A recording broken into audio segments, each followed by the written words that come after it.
प्रभु तेरी वाणी जीवन की रोटी, नयनों की ज्योति, अंधेरा मिटाती।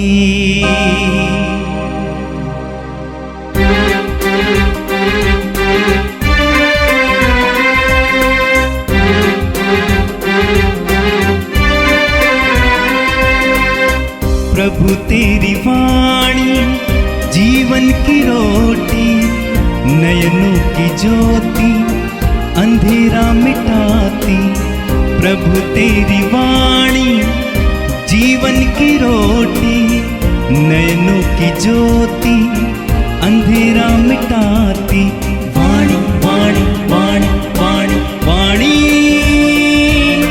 पवित्र है, शाश्वत है जीवन। 30 जुलाई बृहस्पतिवार। पहला पाठ नबी यिर्मयाह का ग्रंथ, अध्याय 18, पद संख्या 1 से 6 तक। कुम्हार के हाथ में जैसे मिट्टी है, वैसे ही तुम भी मेरे हाथ में हो। प्रभु की वाणी यह कहती हुई यिर्मयाह को सुनाई पड़ी, उठो और कुम्हार के घर जाओ, वहाँ मैं तुम्हें अपने संदेश दूंगा। मैं कुम्हार के घर गया जो चाक पर काम कर रहा था। वहाँ जो बर्तन बना रहा था, जब वह उसके हाथ में बिगड़ जाता था तो वह उसी मिट्टी से अपनी पसंद का दूसरा बर्तन बनाता था। तब प्रभु की यह वाणी मुझे सुनाई पड़ी। प्रभु यह कहता है, हे इस्राएलियों, क्या मैं इस कुम्हार की तरह तुम्हारे साथ व्यवहार नहीं करता? हे इस्राएलियों, कुम्हार के हाथ में जैसे मिट्टी है, वैसे ही तुम भी मेरे हाथ में हो। यह प्रभु की वाणी है। संत मत्ती के अनुसार पवित्र सुसमाचार, अध्याय 13, पद संख्या 47 से 53 तक। यीशु ने लोगों से ये कहा, स्वर्ग का राज्य समुद्र में डाले हुए जाल के सदृश है, जो हर तरह की मछलियां बटोर लाता है। जाल के भर जाने पर मछुए उसे किनारे पर खींच लेते हैं। तब वे बैठकर अच्छी मछलियां चुन चुन कर बर्तनों में जमा करते हैं और रद्दी मछलियां फेंक देते हैं। संसार के अंत में ऐसा ही होगा। स्वर्गदूत जाकर धर्मियों में से दुष्टों को अलग करेंगे और उन्हें आग के कुंड में झोंक देंगे। वहां वे लोग रोएंगे और दांत पीसते रहेंगे। क्या तुम लोग ये सब बातें समझ गए हो? शिष्यों ने उत्तर दिया, जी हाँ। यीशु ने उनसे कहा, प्रत्येक शास्त्री जो स्वर्ग के राज्य के विषय में शिक्षा पा चुका है, उस गृहस्थ के सदृश है, जो अपने खजाने में से नई और पुरानी चीजें निकालता है। यीशु ये दृष्टांत समाप्त करने के बाद वहां से चले गए। यह प्रभु का दिव्य सुसमाचार है।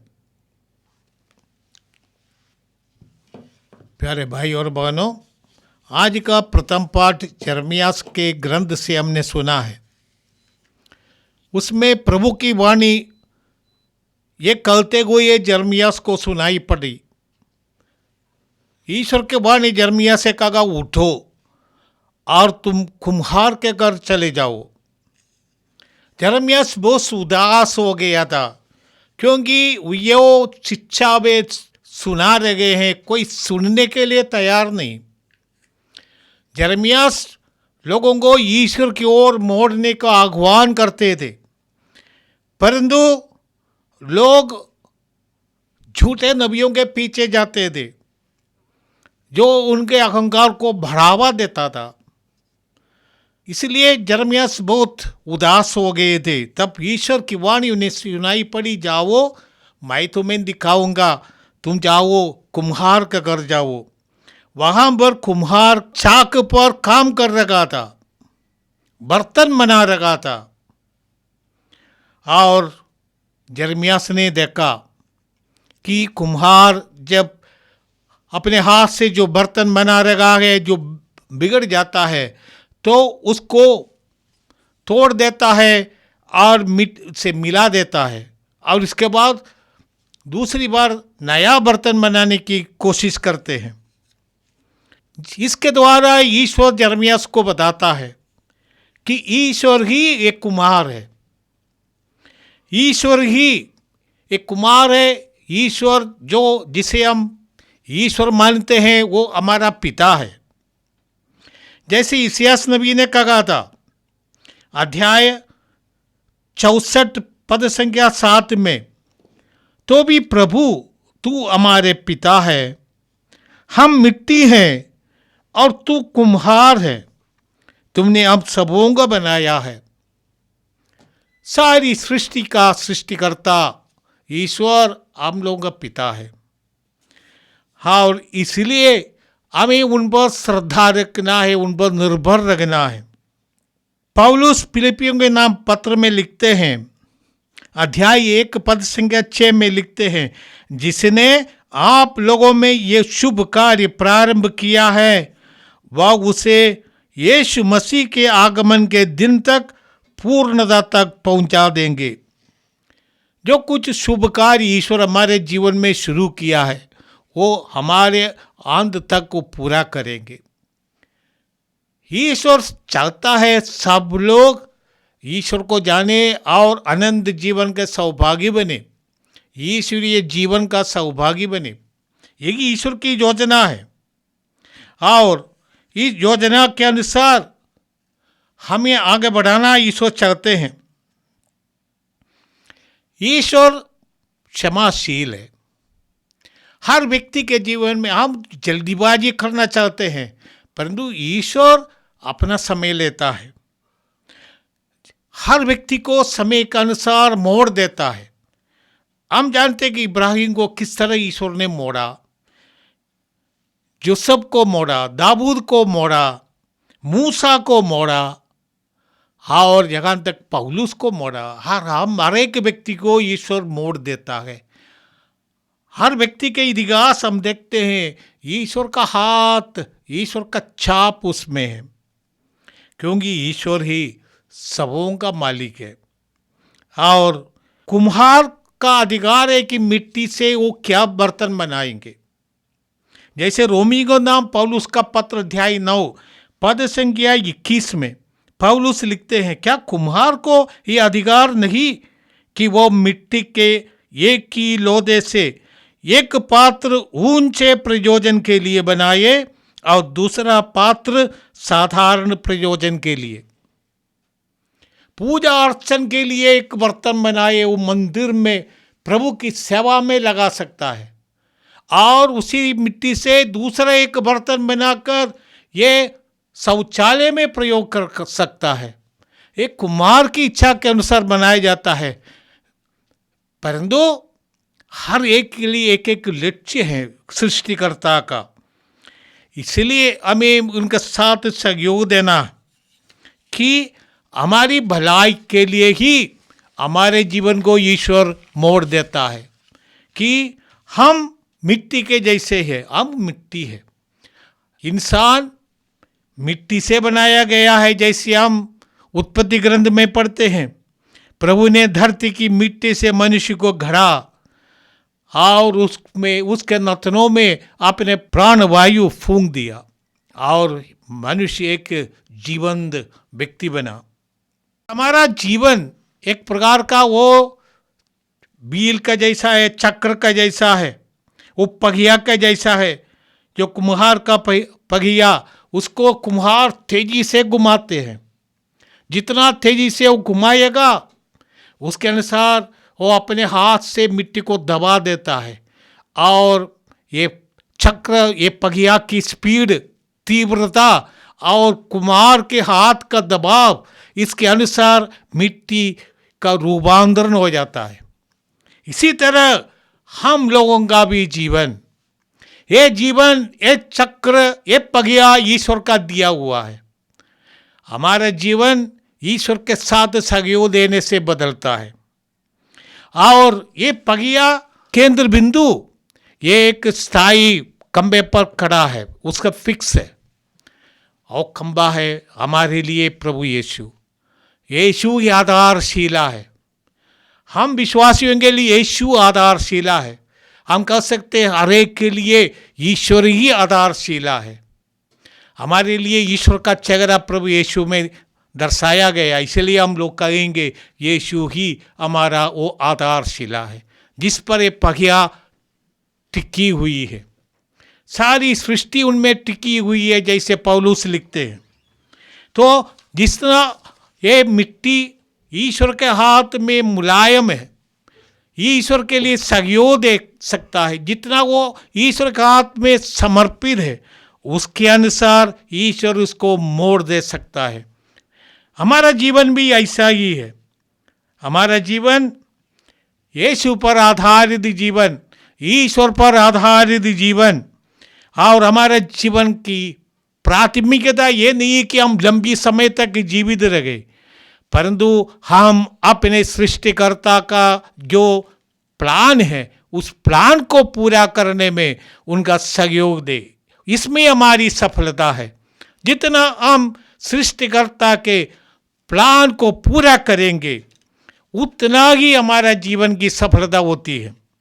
और आज का दूसरा पाठ जो पवित्र सुसमाचार है, इसमें प्रभु यीशु दृष्टांतों के द्वारा ईश्वर के राज्य की शिक्षा देते हैं।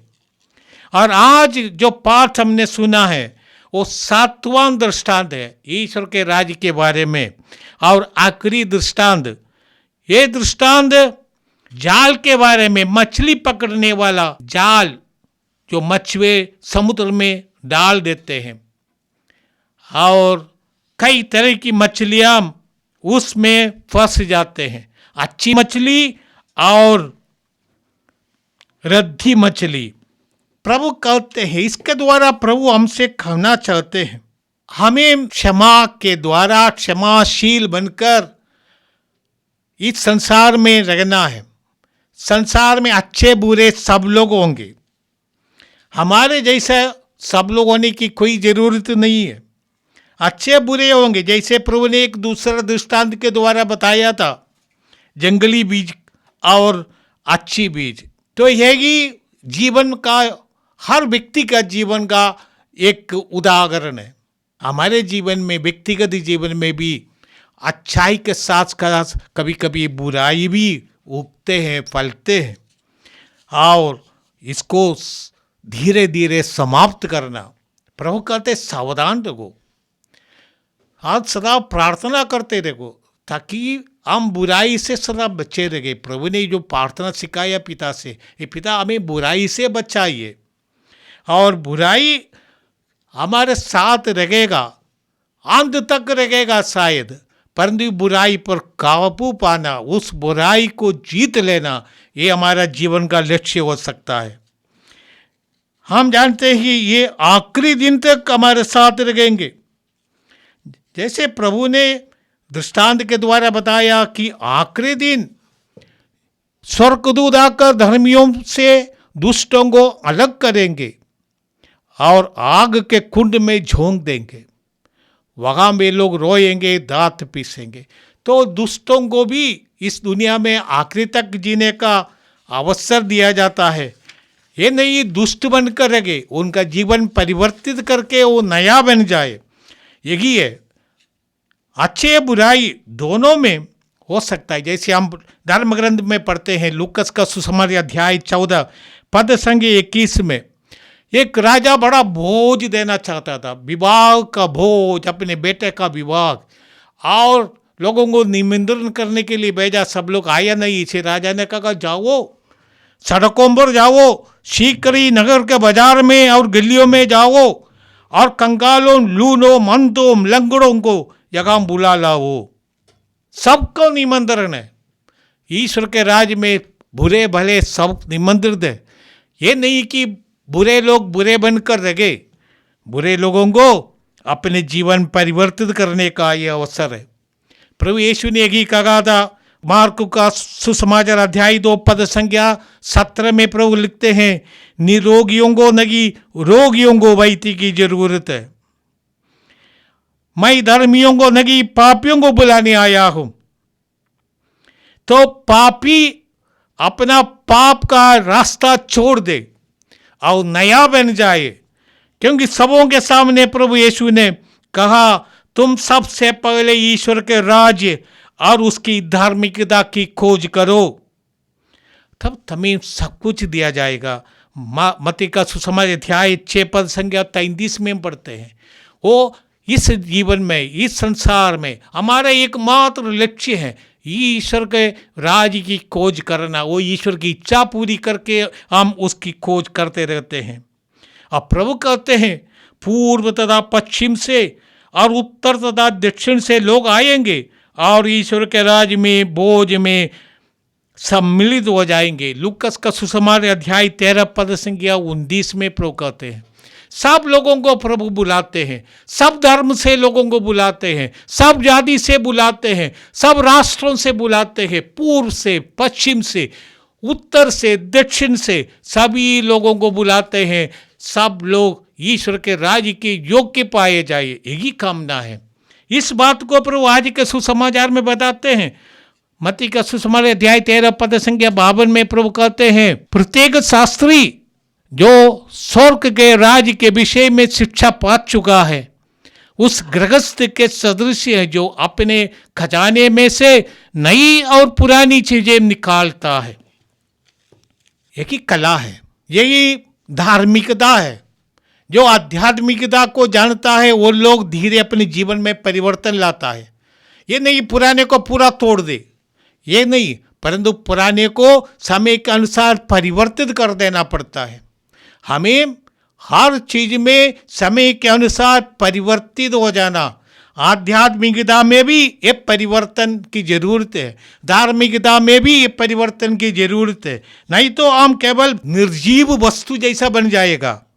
जितना हम आध्यात्मिकता में बढ़ता है, प्रभु ने कहा तुम्हारा स्वर्गीय पिता जैसा पूर्ण बनो। वो अपने बुरे और भले लोगों दोनों को ऊपर अपना सूरज उगाता है, पानी बरसाता है। हमारा मनोभाव भी उसी के अनुसार होगा। जितना हम आध्यात्मिकता में बढ़ेंगे उतना हम बोलेंगे वसुदैव कुटुंबकम, सारे विश्व मेरे लिए परिवार है। यही भावना, यही है ईश्वर का राज। इस राज के लिए योग्य बन जाना वही व्यक्ति कर सकता है जो अपने जीवन से अप प्रकार का अवगुणों को निकाल सकता है, परिवर्तन कर सकता है, अपने जीवन को नया बना सकता है।